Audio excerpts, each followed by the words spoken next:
In this EZEd video lecture, we are going to learn Introduction to Structures and Unions, wherein we will learn the definition of a structure, declaration of structure variables, initialization of structure variables, and accessing the members of a structure, followed by copying and comparing of structures and working of structures with functions and arrays. Also, we will learn unions and the way of accessing the members of a union. Lastly, we will learn Bitfields. As we know that arrays are used to represent a group of data items which belong to the same data type. But if we want to represent a collection of data of different types under one name, we cannot use arrays. C supports a data structure called as structures, which is used to group data of different types together under one name. It can be efficiently used to represent data such as time into seconds, minutes, hours, date into day, month, year, book into author, title, price, year. Structures thus help to organize complex data in an ordered way. Let's learn to define a structure now. Unlike arrays, structures must be designed first for their format that may be used later to declare the structure variables. Let's learn this with the help of an example. We know that a book database consists of book name, author, number of pages, and price. We thus define a structure to hold this information in this way. As we can see that the structure book_bank is a collection of various items, each of which has a basic data type. The keyword struct declares a structure to hold the details of our data items, namely title, author, pages, and price. These fields are called as structure elements or members, while book_bank is the name of the structure and is called as the structure_tag. Tag names may be subsequently used to declare variables which have the tag's structure. Note, the above definition only declares the template to represent information and does not declare any variables. The general format of structure definition is as follows. Note that template is terminated by a semicolon. While entire definition is considered as a statement, each member is considered as a separate statement inside the template. Seriously, pay attention. This is important. Moving on to declaring structure variables. It is similar to declaration of variables of other types. It includes the keyword struct, the structure tag name, list of variable names separated by comma, a terminating semicolon. Look at the examples. This declares the variable book1, book2, book3 of type struct book_bank. Each one of these variables have 4 members as specified by the template. The complete declaration looks like this. Note that the members of struct themselves are not any variables. They do not occupy any memory until they are associated with the structure variables. It is possible to combine the structure declaration and definition of variables in one statement like this. The tag name is optional here, as we can directly define the variables. This approach is not recommended for reasons. As tag name is not there, we cannot use this structure for future definitions. Next, we learn type-defined structures. We can use the keyword typedef to define a structure in this way. Type_name represents the structure definition associated with it, and therefore can be used to declare structure variables in this way. Next, we learn accessing a structure member. There are a number of ways of accessing the structure members. As we know that the members are just a part of declaration, when they are declared in the template, they get meaning only when they are associated with the variables. Example, the member price is meaningless unless it is assigned to some variable in this way. This is done with the member of operator, which is also known as the dot operator or the period. Example, the price of book 2 is represented in this way. The values to members of book 2 are assigned in this way. We can also input these values through the keyboard using the scanf statement. Let's write a program to illustrate the structure declaration and definition of the variables of the structure. We start by declaring the header files and the main function, followed by declaring the structure student, which consists of ID of type int, while name is an array of character type and percentage is of float, while student1, student2 and student3 are variable of structure type student. Here, the members of student are initialized by assigning ID the value 1. Name is given the value Angelina, while percentage is assigned 90.5. After which, we print the values of each member of structure student 1. Lastly, we end the program with get function. Now let us learn structure initialization. Like other variables, a structure variable must be initialized at compile time. Look at this example. This assigns 3 to st1.id, abc to st1.name, st1.percentage 75.6. There is one-to-one correspondence between the members and initialization values. These are the possible variations. Have a look. C language does not permit the initialization of individual structure members within the template. Initialization must be done only in the declaration of the actual variables. Compile time initialization of the structure variable must have the following elements: struct keyword, structure tag name, name of the variable to be declared, assignment operator, set of values for the members of structure variables separated by commas and enclosed in braces, the terminating semicolon. Moving on to copying and comparing structure variables. Two variables of the same structure type can be copied the same way as ordinary variables. If person 1 and person 2 belong to same structure, then this statement is valid. However, these are invalid in C. C does not allow any logical operations on structures. In case we want to compare them, then it is done by comparing members individually. Write a program to illustrate the copying and comparing of structure variables. To start the program by declaring the structure class with the members number, name and marks. Then we declare the main function and the variable x, followed by initialization of two structure variables, student1 and student2. We also declare student3 of type class. Student2 is copied to student3, so all its members are initialized to the values of student2. Then we check if the members of student3 have values equal to student2. If so, then x is assigned 1. Then we check if the members of student3 have values equal to student2. If so, then x is assigned 1, else x is assigned 0. Then again, we check if x is equal to 1. Then we prompt the user that student2 and student3 are same and we print the values of members of student3. Else, we print that they are different and we end the program.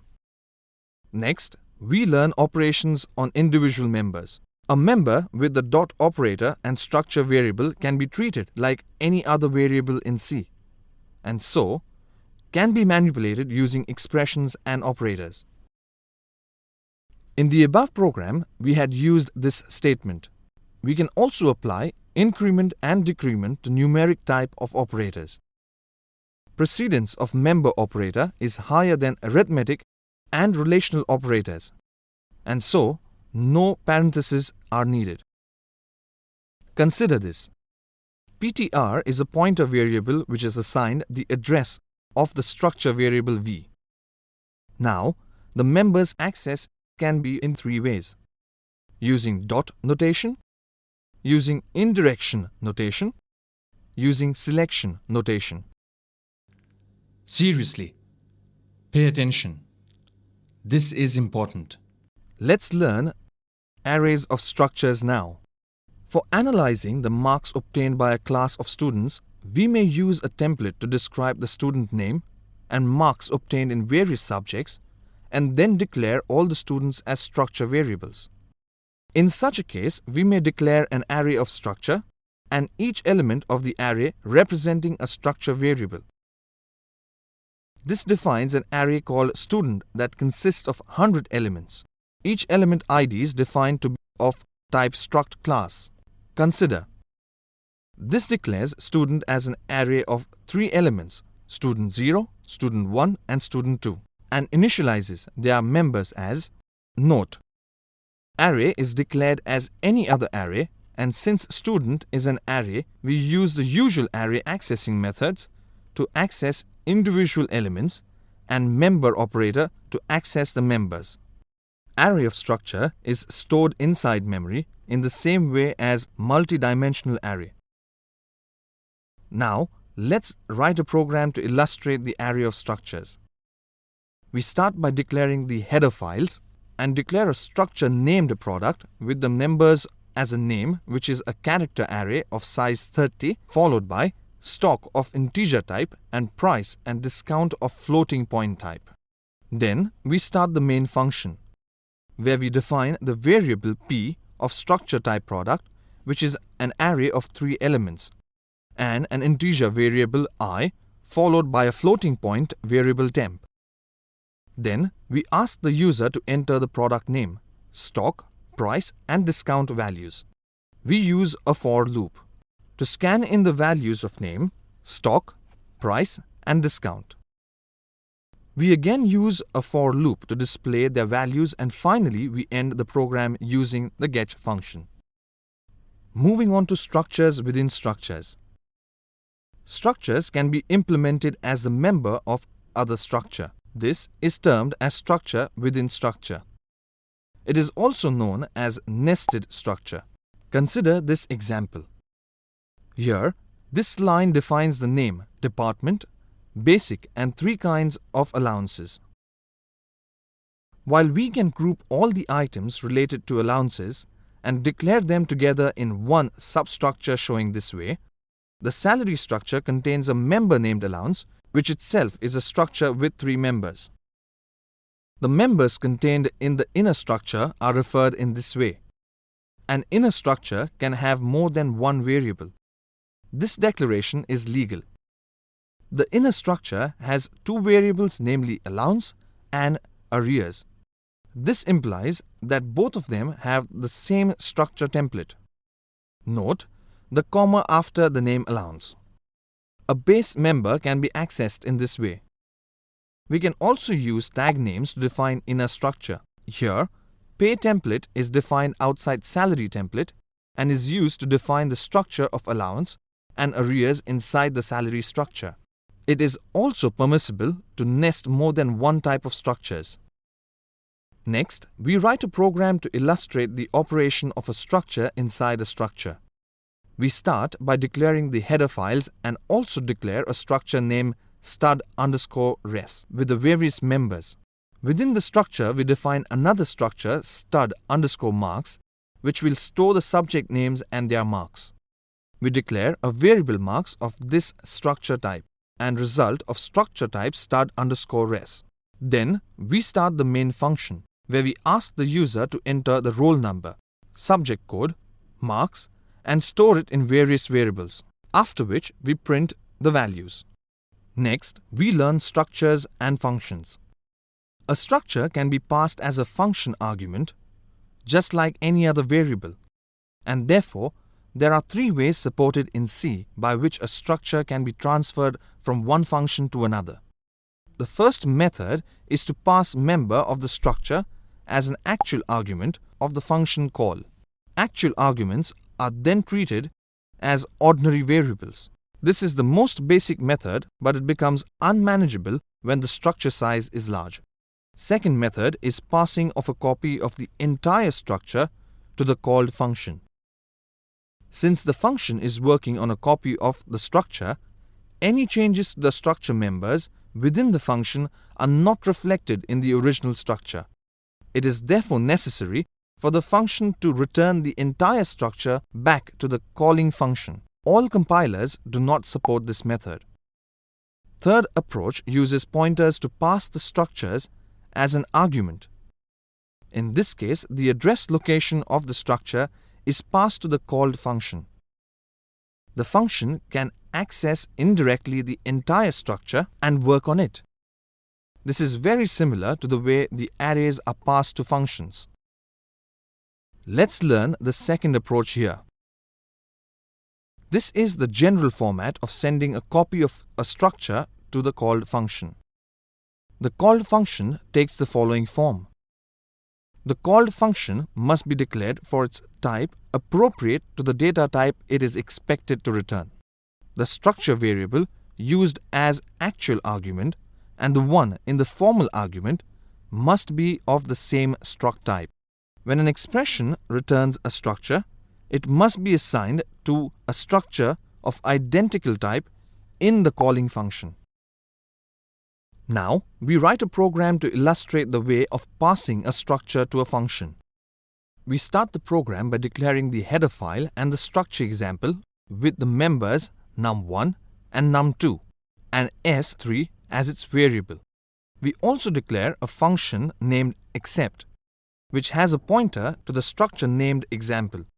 Within the function, we ask the user to enter the numbers and save them using pointers. Another function print is used here which has the pointer to the structure example as the argument. Then we declare the main function. For loop is used here which calls the function except 3 times. Each time the address of the individual structure variable is given the function. Again, the print function is called here thrice within the for loop and the address of each of the structure variable is given as the argument it. Moving on to size of structures. We use structures, unions and arrays to create variables of large sizes. We can use a unary operator size of function to find the size of memory occupied by the structure. This will return the number of bytes required to hold the members of the structure X. If Y is a simple structure variable of type X, then the statement would return the same value as X. But if Y is an array variable of type struct X, then size of Y would be total number of bytes the array Y requires. This information can be used to determine the number of records in a database. Now let's learn unions. Union is a concept borrowed from structures and so they have the same syntax as that of structures. However, the major distinction between structure and union is that each member of a structure is given a separate memory location, while all the members of a union use the same memory location. It means that it can handle only one member at a time. A union is a collection of variables of different types, just like a structure. However, with unions you can only store information in one field at any one time. You can picture a union as a chunk of memory that is used to store variables of different types. Once a new value is assigned to a field, the existing data is wiped over with the new data. This can save memory if you have a group of data where only one of the types is used at a time. The size of a union is equal to the size of its largest data member. Here is an example. This union could be used to either store the current time in seconds to hold time accurate to a second, or it could be used to hold time accurate to a millisecond. Presumably, there are times when you would want one or the other, but not both. This declaration should look familiar. It is the same as a struct definition, but with the keyword union instead of a struct. Next, let's learn to access fields of a union. To access the fields of a union, use the dot operator function, just as you would for a structure. When a value is assigned to one member, the other member S gets whipped out since they share the same memory. Using the example above, the precise time can be accessed like this. In larger programs, it may be difficult to keep track of which field is the currently used field. This is usually handled by using another variable to keep track of that. For example, you might use an integer called mode. When mode equals 1, the regular date is used. If mode is 2, then precise date is used. This mode variable needs to be set every time a different member in the union is used. Here is a sample program to illustrate the use of unions. This little program declares a union with an int, float, and char. It uses each field and after each use prints out all the fields. Here is some sample output. Your output might be different. Clearly, the data in the unused fields is just garbage. This happens because different types are treated differently by the computer. So, if one type is set, the memory is not going to be in the format of the other types. Also, mode is used to keep track of the type. In this program, it is pretty useless, but in larger programs, it would be a great help in keeping track of the union's use. Lastly, let's learn Bitfields. We know that integer fields are stored in 16 bits of memory, but at times, data items require less than 16 bits of memory.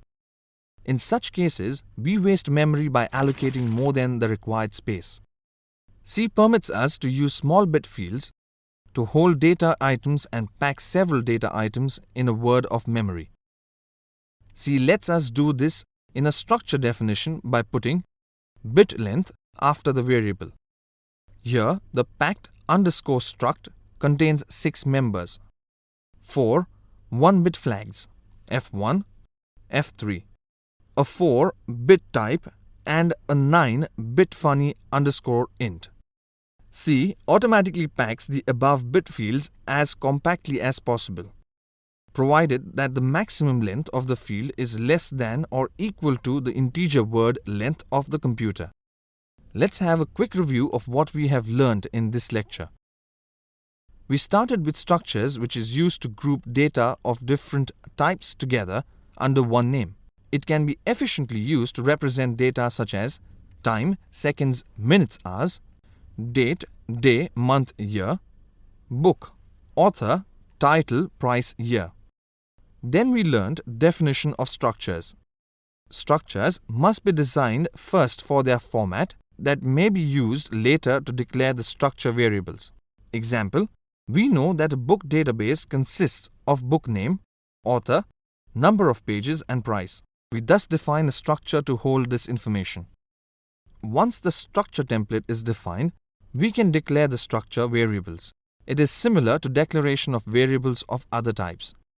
It includes the keyword struct, the structure tag name, list of variable names separated by comma, a terminating semicolon. We can use the keyword typedef to define a structure as follows. There are a number of ways of accessing the structure members. As we know that the members are just a part of declaration when they are declared in the template, they get meaning only when they are associated with the variables. Example, the member price is meaningless unless it is assigned to some variable like price of book 2. This is done with the member of function operator, which is also known as the dot operator or the period. Like other variables, a structure variable must be initialized at compile time. Example, two variables of the same structure type can be copied the same way as ordinary variables. C does not allow any logical operations on structures. In case we want to compare them, then it is done by comparing members individually. There are 3 ways to access the members. We can use structures to describe the format of a number of related variables. In this case, we may declare an array of structure and each element of the array representing a structure variable. Structures can be implemented as a member of other structure. This is termed as structure within structure. It is also known as nested structure. A structure can be passed as a function argument just like any other variable, and therefore there are three ways supported in C by which a structure can be transferred from one function to another. We can use a unary operator size of function to find the size of memory occupied by the structure. Union is a concept borrowed from structures, and so they have the same syntax.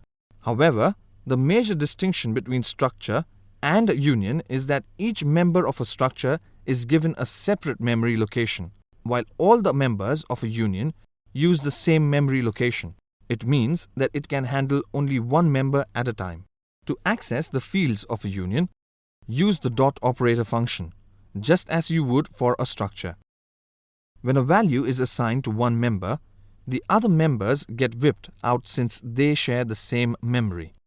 We know that integer fields are stored in 16 bits of memory, but at times data items require less than 16 bits of memory. In such cases, we waste memory by allocating more than the required space. C permits us to use small bit fields to hold data items and pack several data items in a word of memory.